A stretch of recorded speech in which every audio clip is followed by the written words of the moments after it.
إن الحمد لله نحمده ونستعينه ونستغفره ونعوذ بالله من شرور أنفسنا ومن سيئات أعمالنا من يهده الله فلا مضل له ومن يضلل فلا هادي له ونشهد أن لا إله إلا الله وحده لا شريك له ونشهد أن محمدا عبده ورسوله يا أيها الناس اتقوا ربكم الذي خلقكم من نفس واحدة وخلق منها زوجها وبث منهما رجالا كثيرا ونساء واتقوا الله الذي تساءلون به والأرحام يا أيها الذين آمنوا اتقوا الله حق تقاته ولا تموتن إلا وأنتم مسلمون يا أيها الذين آمنوا اتقوا الله وقولوا قولا سديدا يصلح لكم أعمالكم ويغفر لكم ذنوبكم ومن يطع الله ورسوله فقد فاز فوزا عظيما أما بعد فإن خير الحديث كتاب الله وخير الهدي هدي محمد صلى الله عليه وسلم وشر الأمور محدثاتها وكل محدثة بدعة وكل بدعة ضلالة رب اشرح لي صدري ويسر لي أمري واحلل عقدة من لساني يفقهوا قولي رب زدني علما اللهم رب زدني علما اللهم لا سهل إلا ما جعلته سهلا وأنت تجعل الحزن إذا شئت سهلا أعوذ بالله السميع العليم من الشيطان الرجيم من همزه ونفسه ونفخه بسم الله الرحمن الرحيم يا أيها الذين آمنوا اتقوا الله يا أيها الذين آمنوا ادخلوا في السلم كافة ولا تتبعوا خطوات الشيطان إنه لكم عدو مبين وقال النبي صلى الله عليه وسلم من بدل دينه فاقتلوه تمام قسم کی تعریف توصیف کبریائی بڑائی اس وحدہ لا شریک کے لیے ہے جس نے دین اسلام کو مکمل طور پر قبول کرنے کا حکم دیا، جس نے دین اسلام کے اندر پورا داخل ہو جانے کا حکم دیا اور جو داخل ہو جائے اس کے لیے بڑے بڑے انعامات کا اعلان کر دیا اور جو اس سے روگردانی کرے یا نکلنے کی کوشش کرے یا بھاگنے کی کوشش کرے یا راہ فرار اختیار کرنے کی کوشش کرے تو اس کے لیے دردناک عذاب ہے، دنیا کے اندر بھی اور آخرت کے اندر بھی ایسے عذاب اس کے لیے اللہ تبارک و تعالیٰ نے اکٹھے اور پیدا کر رکھے ہیں جس سے وہ ذلیل و رسوا کر دیا جائے گا۔ سامعین حضرات، میرے مومن بھائیوں اور میری پردہ نشین مائیں اور بہنیں، اللہ تبارک و تعالیٰ مجھ پر اور آپ سب پر رحم فرمائے۔ میں نے خطبہ مسنونہ کے بعد سورۃ البقرہ کی آیت 208 تلاوت کی اور اس کے بعد نبی کریم صلی اللہ علیہ وسلم کی ایک حدیث آپ حضرات کے سامنے پیش کی۔ ان دونوں کی مناسبت سے ہی میں انشاءاللہ آج آپ حضرات کے سامنے کچھ باتیں رکھنے کی کوشش کروں گا۔ اس سے پہلے کہ میں اپنی بات شروع کروں، اللہ تبارک و تعالیٰ سے دعا کروں گا کہ آج جو باتیں میں پیش کروں اللہ تبارک و تعالیٰ وہ حق ہو اور وہ سچ پر مبنی ہو۔ اس کے بعد اگر کوئی خطا ہے تو وہ میری جانب سے ہے یا شیطان کی جانب سے ہے، اللہ تبارک و تعالیٰ اس سے پاک ہے۔ تیسری بات، جو چیز پیش کی جائے ہم سب اللہ تبارک و تعالیٰ ہم سب کو اس کو یاد رکھنے، اس پر عمل کرنے اور اس کو دوسرے تمام لوگوں تک پہنچانے کی توفیق عطا فرما، آمین یا رب العالمین۔ خطبہ مسنونہ کے بعد میں نے سورۃ البقرہ کی جو آیت پڑھی اس میں اللہ رب العزت مومنوں سے مخاطب ہوتا ہے اور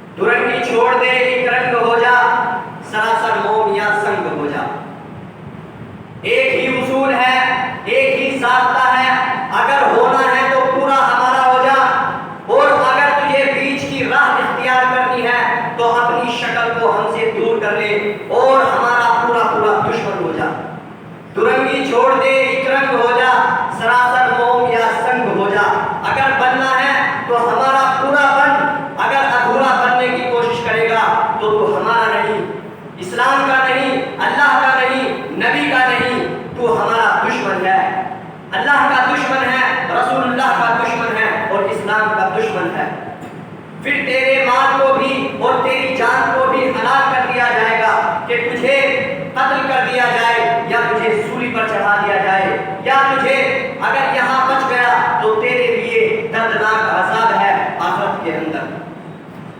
اللہ تبارک و تعالیٰ نے ارشاد فرمایا ان لوگوں سے جو ایمان لانے کا دعویٰ کرتے ہیں، لوگوں سے نہیں، اللہ نے کہا یا ایھا الذین آمنو، اے وہ لوگوں جو ایمان لانے کا دعویٰ کرتے ہو، جو ایمان لا چکے ہو، تم پورے اسلام کے اندر داخل ہو جاؤ۔ بات ایک تو کہیں نہیں ہے، اس میں کوئی میل جول، کوئی بیچ کی راہ نکالنے کی کوشش کرے گا وہ ظالم ہے۔ اللہ تبارک و تعالیٰ نے اسلام دین کو ایک دائرے کے اندر قید کر دیا ہے۔ آپ اس بورڈ کے اندر دیکھ سکتے ہیں، اللہ تبارک و تعالیٰ سورہ طلاق آیت نمبر 1 کے اندر ارشاد فرماتا ہے تلک حدود اللہ وللکافرین عذاب الیم، اور دوسری جگہ ارشاد فرماتا ہے تلک حدود اللہ ومن یتعد حدود اللہ فقد ظلم نفسہ۔ یہ دائرہ اسلام ہے، اس میں پورے داخل ہو جاؤ۔ ادخلوا فی السلم کافہ، پوری طریقے سے اس کے اندر داخل ہو جاؤ۔ یہ اللہ کے حدود ہیں، اگر کوئی ان سے دوبارہ نکلنے کی کوشش کرے یا بیچ کی راہ اختیار کرنے کی کوشش کرے تو اس نے اپنے اوپر ظلم کیا، اپنے نفس کے اوپر ظلم کیا، اور وہ اللہ کا دشمن ہے اور کافروں کے لیے دردناک عذاب ہے۔ تو یہ چیز واضح ہو گئی، اگر بننا ہے تو پورا بنو، دورنگی چھوڑ دے ایک رنگ ہو جا، سراسر موم یا سنگ ہو جا۔ لیکن آج ہم اپنا معاشرہ، اپنا محاسبہ کریں تو ہمیں واضح طور پر نظر آتا ہے کہ میرے اسلام کو اب قصہ بازی سمجھو، میرے اسلام کو اب قصہ بازی سمجھو، ہنس کے وہ اس بولی کہ پھر مجھ کو بھی راضی سمجھو۔ یہ ہماری راہ ہے کہ ہمیں جہاں دنیاوی مفاد نظر آتا ہے ہم کہتے ہیں کہ اب میرا اسلام تھوڑی دیر کے لیے مجھ سے جدا ہے، اور میں اب تھوڑی دیر کے لیے اسلام سے راہ فرار اختیار کرتا ہوں، کیونکہ مجھے ہوس ہے، مجھے اپنا نفع دیکھنا ہے، تو میں بیچ کا راستہ اختیار کروں گا۔ میرے اسلام کو اب قصہ بازی سمجھو، ہنس کے وہ اس بولی کہ پھر مجھ کو بھی راضی سمجھو۔ یہ ہمارا آج تو رائے امتیاز بن چکا ہے۔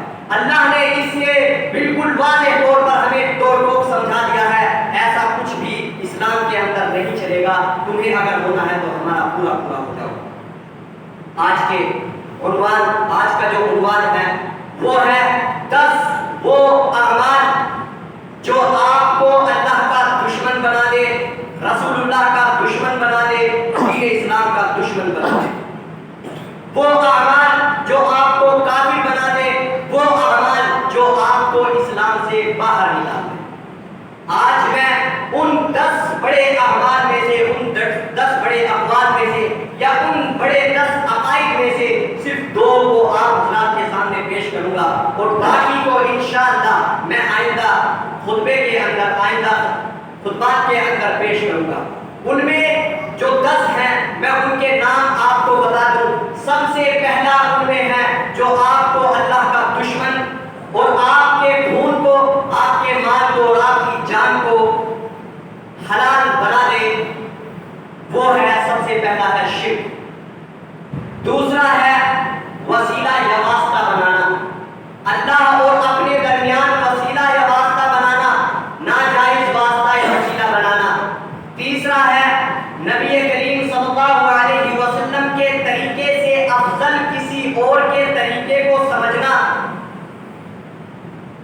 چوتھا ہے کافر کے کفر میں شک کرنا یا اس کو صحیح سمجھنا، کافر کے کفر میں شک کرنا یا اس کو صحیح سمجھنا۔ پانچواں ہے دین کے کسی بھی کام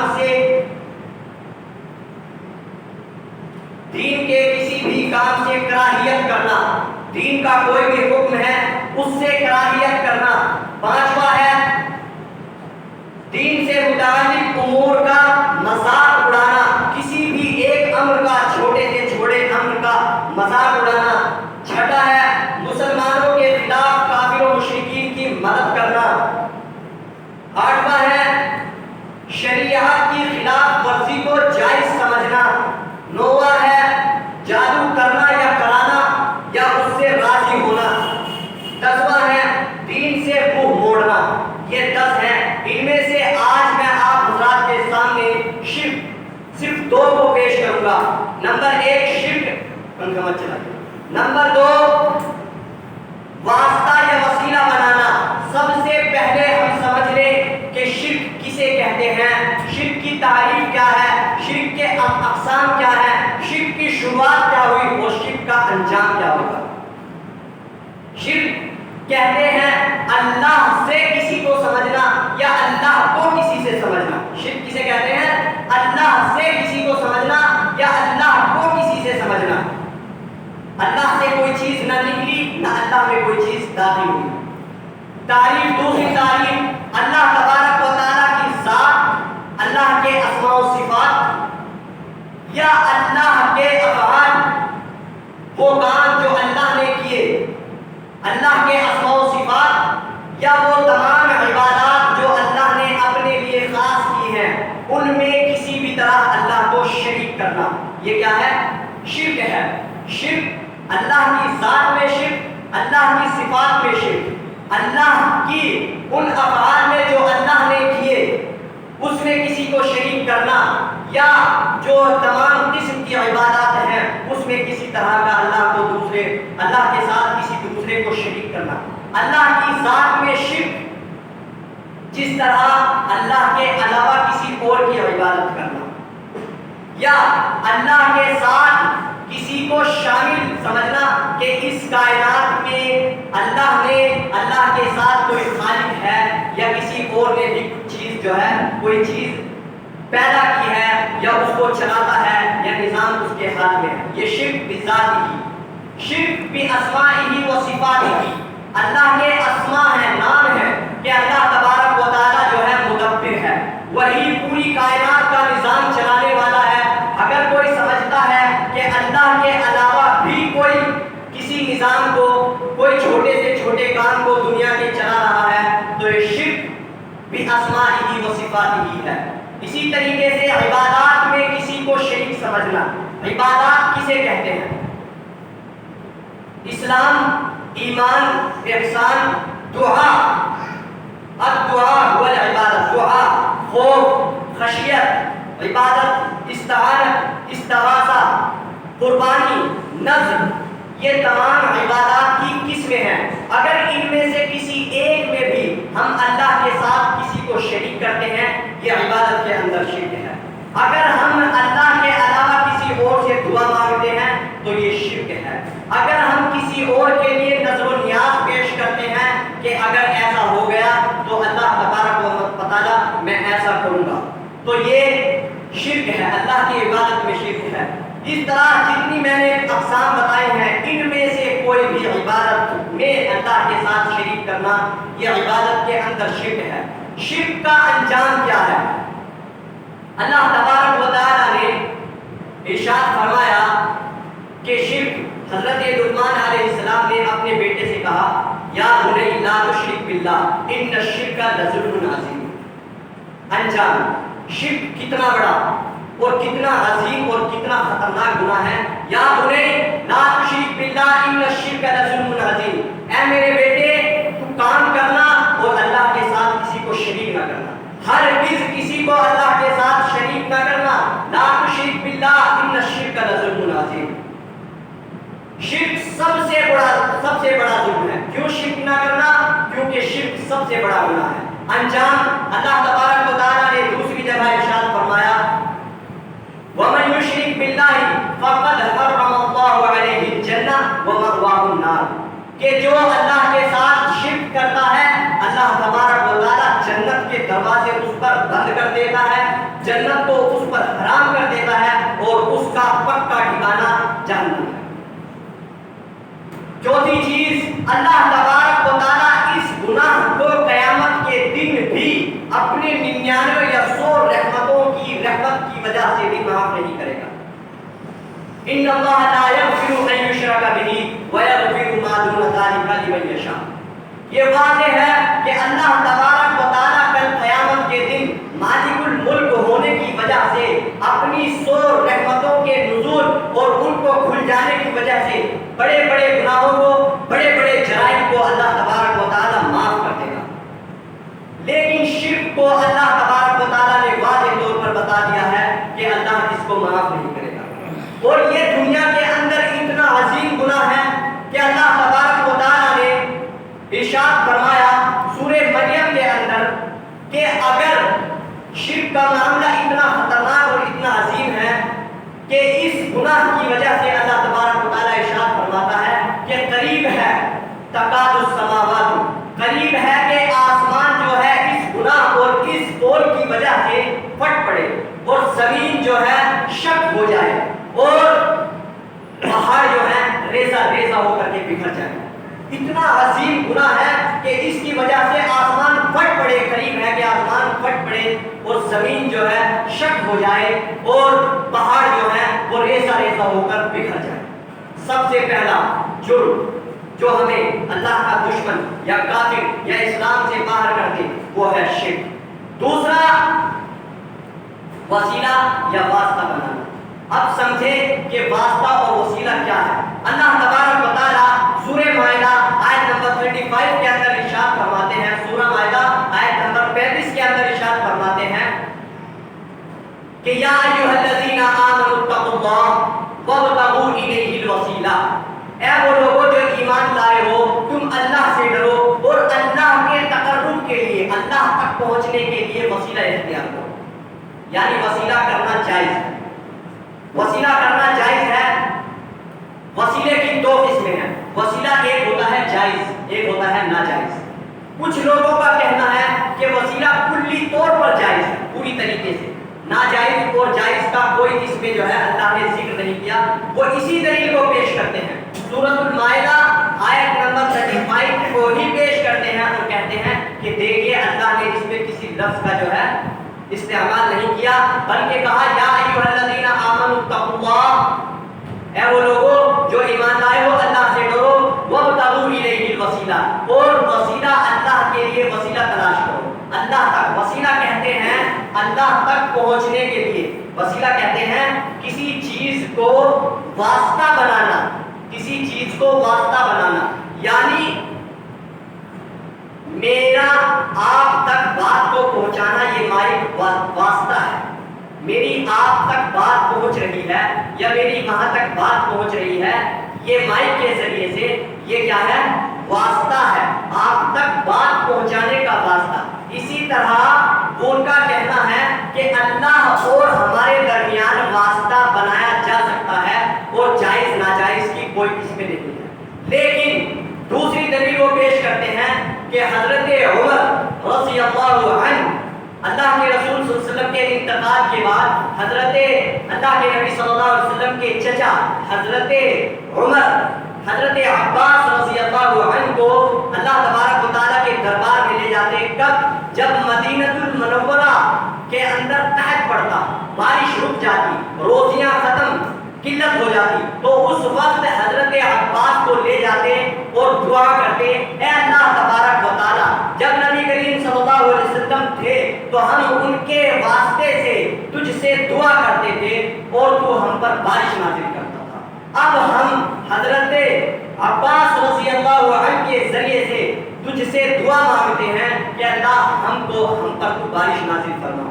اور راوی کہتا ہے کہ اس واسطے کے ذریعے سے اللہ تبارک و تعالیٰ ان پر بارش نازل کرتا اور ان کی قحط سالی کو دور کر دیتا. یہ دوسری دلیل وہی دیتے ہیں وہی لوگ جو واسطے اور وسیلے کے کلی طور پر قائل ہیں کہ واسطہ اور وسیلہ کسی کا بھی لیا جا سکتا ہے, زندہ یا مردہ.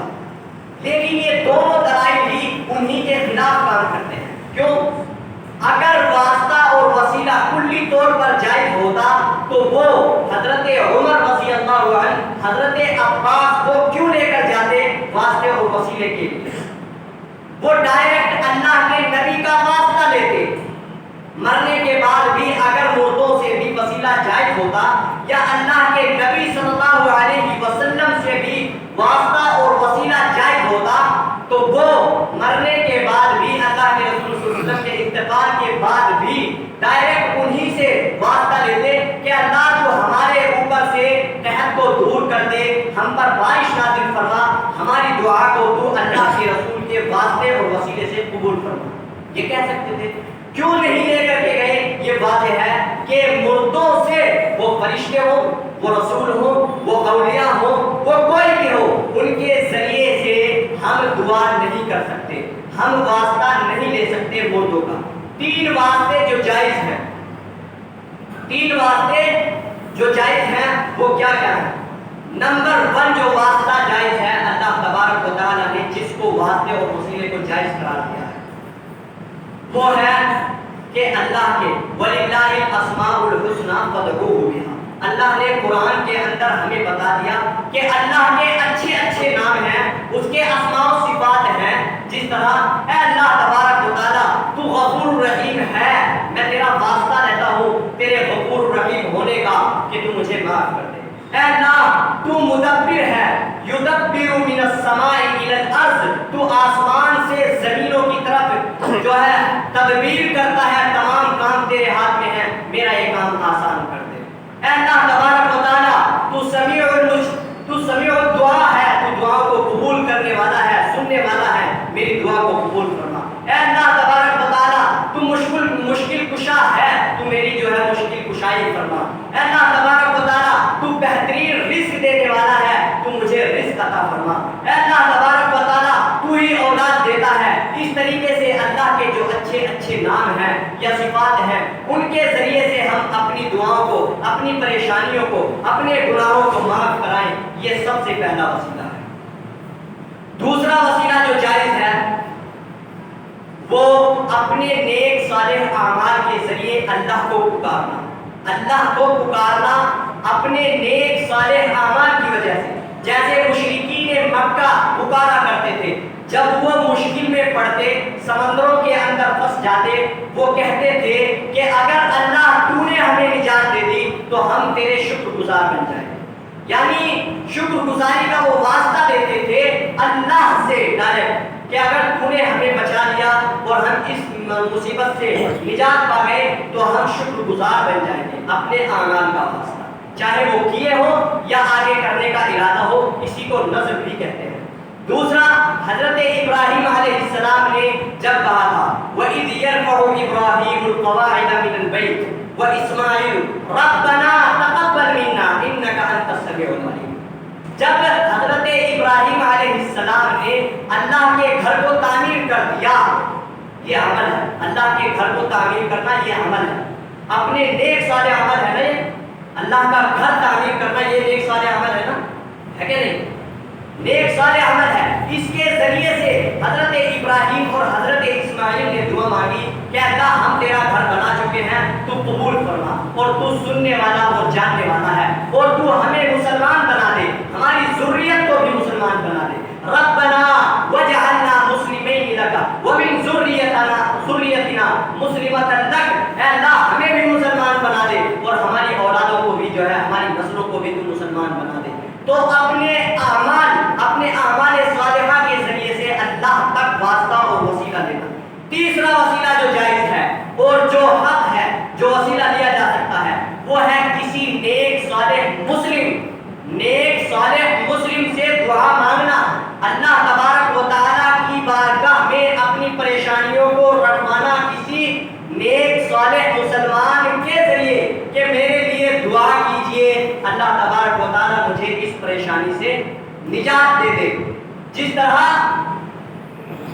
طرح نبی کریم صلی اللہ علیہ وسلم کے پاس ایک قافلہ آیا اور انہوں نے کہا اللہ تبارک و تعالیٰ ہمارے یہاں بارش نازل نہیں ہو رہی ہے، ہم قحط سالی کا شکار ہیں، اے اللہ کے رسول اللہ سے دعا کیجئے، اللہ سے دعا کیجئے کہ وہ ہم پر بارش نازل کرے۔ یہ وسیلہ لینا کسی نیک صالح مسلم کا، وہ نبی ہو، وہ کوئی اولیاء ہو یا کوئی بھی ہو۔ اس کے علاوہ کچھ لوگ جو مردوں کا وسیلہ لیتے ہیں، جو نیک صالح تھے یا وہ مر چکے ہیں، جو نیک صالح تھے، تو اس کو اللہ تبارک و تعالیٰ نے اس کیٹیگری میں رکھا ہے جو ناجائز وسیلہ ہے۔ اللہ تبارک و تعالیٰ قرآن کے اندر ارشاد باللہ ما لا یضرهم ولا ينفعهم ويقولون هؤلاء شفعاؤنا عند اللہ۔ مشرکین مکہ کا سب سے بڑا جرم جس کی وجہ سے ان سے جہاد یا ان کا قتل یا ان کا خون حلال ہو گیا اور جس کی وجہ سے ان پر اسلام کو پیش کیا گیا، یہی جرم تھا۔ وہ کہتے تھے کہ ہم ان کی عبادت نہیں کرتے۔ مکہ کے اندر یا بیت اللہ کے اندر وہ کن لوگوں سے طلب کرتے تھے؟ حضرت ابراہیم، حضرت اسماعیل اور وہ نیک صالح لوگ جو اللہ کی نظر میں مقرب تھے، واقعی وہ اللہ کے صالحین تھے، لیکن وہ مر چکے تھے۔ اس لیے اللہ تبارک و تعالیٰ نے انہیں مشرکین کہا۔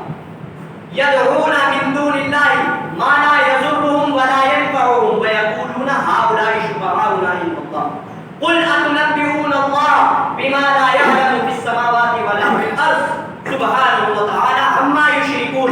اللہ نے انہیں مشرک کہا ہے کہ جو لوگ اللہ کے علاوہ اولیاء بناتے ہیں، لے لیتے ہیں اور وہ کہتے ہیں ہم ان کی عبادت نہیں کرتے، ہم تو ان کو اللہ کے یہاں اپنا شفاعی سمجھتے ہیں کہ یہ ہماری باتوں کو اللہ تک رکھ دیں گے، ہماری باتوں کو اللہ تک پہنچا دیں گے۔ تو اللہ نے کہا کیا تم اللہ کو ایسی بات کی خبر دیتے ہو جو آسمان و زمین میں اللہ جانتا ہی نہیں؟ ایسی کوئی بات ہے؟ سبحانہ وتعالی عما یشرکون۔ اللہ نے کہا اللہ سبحانہ وتعالی ہے، اللہ پاک ہے ان چیزوں سے جو تم الزام لگاتے ہیں۔ یہ اللہ کو گالی دینا ہے، یہ اللہ پر الزام لگانا ہے، یہ ایسی بات کہنا ہے اللہ کے بارے میں جو اللہ نے جس کے اوپر دلیل نہیں نازل کی ہے۔ یہ حرام ہے، یہ شرک ہے اور یہ اللہ کا دشمن ہونا ہے، جس کو اسی کو اللہ نے بھی کہا وَتَعَالَى اللَّهُ عَمَّا يُشْرِكُونَ، اور اللہ پاک ہے جو تم شرک کرتے ہو۔ تو یہ واضح دلائل ہے ہمارے سامنے۔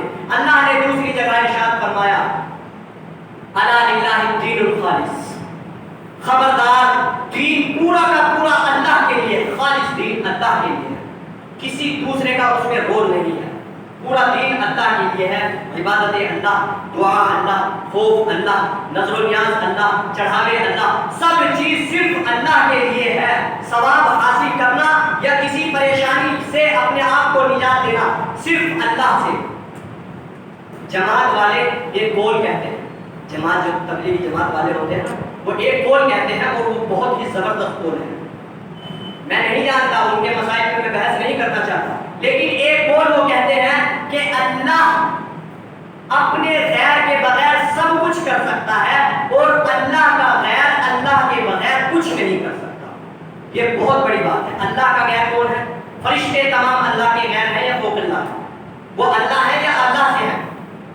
وہ کہتے ہیں کہ اللہ کا غیر اللہ کے بغیر کچھ نہیں کر سکتا۔ فرشتے تمام اللہ کے غیر ہیں، تمام رسول اللہ کے غیر ہیں، رسول خدا نبی کریم صلی اللہ علیہ وسلم محمد عربی صلی اللہ علیہ وسلم اللہ کے غیر ہیں یا اللہ ہے، یا اللہ کے ہیں یا اللہ میں سے ہیں؟ وہ اللہ کے غیر ہے نا۔ اللہ کے غیر یعنی اللہ کی ذات میں سے نہیں ہے یا اللہ سے نہیں نکلے ہیں، جس طرح کچھ لوگ کہتے ہیں کہ وہ اللہ سے، ایسا تو نہیں ہے نا، وہ اللہ کے بندے ہیں۔ کیوں؟ اللہ نے قرآن میں واضح طور پر فرمایا ہے کہ جو ہے وہ عشرہ، جو اللہ تبارک و تعالیٰ نے سورہ نجم کے اندر کہ اللہ تبارک و تعالیٰ اپنے بندے کو لے گیا، تو اللہ تبارک و تعالیٰ لفظ بندہ یعنی غلام، عبادت کرنے والا، اور اللہ کا اگر حصہ ہوتے نبی کریم صلی اللہ علیہ وسلم تو وہ ان کے بندہ کیوں کہا جاتا؟ اللہ اپنے آپ کو کیسے بندہ کہہ سکتا تھا؟ بے واضح دلائل ہے، اور اللہ تبارک و تعالیٰ نے کئی دلائل، ہزاروں دلائل بھرے پڑے ہیں۔ قل لا املک لنفسی نفعا ولا ضرا، اے نبی صلی اللہ علیہ وسلم کہہ دیجئے لوگوں سے کہ میں اپنی ذات کے لیے بھی ذرہ برابر نفع نقصان کا مالک نہیں ہوں، الا ماشاء اللہ، مگر وہی نفع نقصان جو اللہ میرے لیے چاہے، جو اللہ نے میرے لیے چاہا ہے، وہی نفع میرے لیے نفع ہے۔ اور اگر میں وَلَوْ كُنْتُ أَعْلَمُ الْغَيْبَ لَأَسْتَكْثَرْتُ مِنَ الْخَيْرِ، اور اگر میں علم غیب کا جاننے والا ہوتا، اللہ کس سے کہہ رہا ہے؟ نبی کریم صلی اللہ علیہ وسلم سے کہہ دو، یہ بات اپنے بارے میں بتا دو، وَلَوْ كُنْتُ أَعْلَمُ الْغَيْبَ لَأَسْتَكْثَرْتُ مِنَ الْخَيْرِ، کہ اگر مجھے غیب کا علم ہوتا تو میں اپنے لیے خیر اکٹھا کر لیتا۔ اللہ نبی سے یہ بات کہہ رہا ہے، کہلوا رہا ہے، اور ہم ہیں کہ اس کے خلاف۔ اللہ کے نبی غیب جانتے تھے، اللہ کے رسول صلی اللہ علیہ وسلم سے وسیلہ لیا جا سکتا ہے، ان کا وسیلہ لیا جا سکتا ہے، اولیاء کا وسیلہ لیا جا سکتا ہے۔ دلائل بھرے پڑے ہیں کہ جو لوگ اولیاء کو اللہ کے علاوہ لیتے ہیں اور وہ کہتے ہیں کہ ہم ان سے نہیں مانگتے، ان کا وسیلہ لیتے ہیں۔ زلفا کا لفظ آیا ہے کہ ہم اپنا وسیلہ بناتے ہیں ان کو، تو انہوں نے شرک کیا۔ تو یہ واضح دلائل ہیں۔ دو چیزوں پر بات کی ہے ہم نے، شرک اور وسیلہ۔ آئندہ خطبے کے اندر باقی 8 چیزوں پر ہم بات کریں گے۔ کون سی؟ جو رنگی چھوڑ دے ایک رنگ ہو جا، سراسر موم یا سنگ ہو جا۔ تو مسلمان ہونے کا ڈھونگ نہ کر، مومن ہونے کا ڈھونگ نہ کر۔ تجھے اگر داخل ہونا ہے تو اسلام میں پورا پورا داخل ہو جا۔ یا ایھا الذین آمنوا لفظ آتا ہے مومنو، ڈھونگ نہ کرو، پورے پورے داخل ہو جاؤ اسلام میں۔ وادخلوا فی السلم کافہ، پورے داخل ہو جاؤ اسلام کے اندر۔ یہی ہے، دورنگی چھوڑ دے ایک رنگ ہو جا، سراسر موم یا سنگ ہو جا، پورا ہو جا، اللہ کا ہو جا، خالص ہو جا۔ اگر نہیں ہونا تو بیچ کا نہ رہے، تیرے لیے دردناک عذاب ہے۔ اللہ تبارک و تعالیٰ ان تمام اعمال سے جو ہمیں اللہ کا باغی بنا دے، اللہ کا دشمن بنا دے، اللہ کا جو ہے اللہ کے رسول کا دشمن بنا دے، دین اسلام کا دشمن بنا دے، جو ہمارے خون کو حلال کر دے، ہمارے جو ہے اعمال کو، ہماری جانوں کو حلال کر دے۔ اللہ تبارک و تعالیٰ ہمیں ان سے نجات دے، ہمیں ان سے جو ہے ان کے بارے میں علم دے، اور ان سے اللہ تبارک و تعالیٰ ہمیں دور کر دے۔ کلی طور پر اللہ تبارک و تعالیٰ ہمیں شرک و بدعات اور اس طریقے کے ناجائز کام جو اسلام میں حرام ہے، اللہ ان سے ہمیں محفوظ فرما۔ اللہ تبارک و تعالیٰ ہمیں سمجھنے سوچنے کی توفیق دے۔ اللہ تبارک و تعالیٰ ہماری پریشانیوں کو دور فرما۔ اللہ جو بیمار ہیں ان کو صحت کاملہ عطا فرما۔ اللہ تبارک و تعالیٰ جو گزر چکے ہیں اللہ ان کو ان کی مغفرت فرما۔ جو ہم میں سے مسلمانوں میں سے جو مومنین گزر چکے ہیں ان کی سیئات کو دور درگزر فرما، ان کی سیئات سے درگزر فرما اور ان کی مغفرت فرما۔ اللہ جو زندہ ہیں مسلمان کہیں بھی ہیں، کسی بھی دنیا کے کونے میں ہیں، اللہ انہیں جو ہے تو ہر مصیبت سے پریشانی سے نجات دے۔ جو مقروض ہیں ان کے قرضوں کی ادائیگی اللہ تبارک و تعالیٰ تو غیب سے ان کا انتظام فرما۔ جو اللہ تبارک و تعالیٰ ہماری بہنیں یا ہماری بیٹیاں اللہ تبارک و تعالیٰ ان کی غیب سے تو ان کے نکاح کا، ان کے عقد کا انتظام فرما۔ اللہ تبارک و تعالیٰ جو ہم میں نوجوان ہیں ان کی بھی تو شادیوں کا، ان کے عقد و نکاح کا تو انتظام فرما۔ اللہ تبارک و تعالیٰ جو مسلمان آج کہیں بھی کسی بھی طریقے سے پریشان ہیں ان کی پریشانیوں کو دور فرما۔ آمین یا رب العالمین۔ تقبل منا انک انت السمیع العلیم وتب علینا انک انت التواب الرحیم۔ السلام علیکم ورحمۃ اللہ۔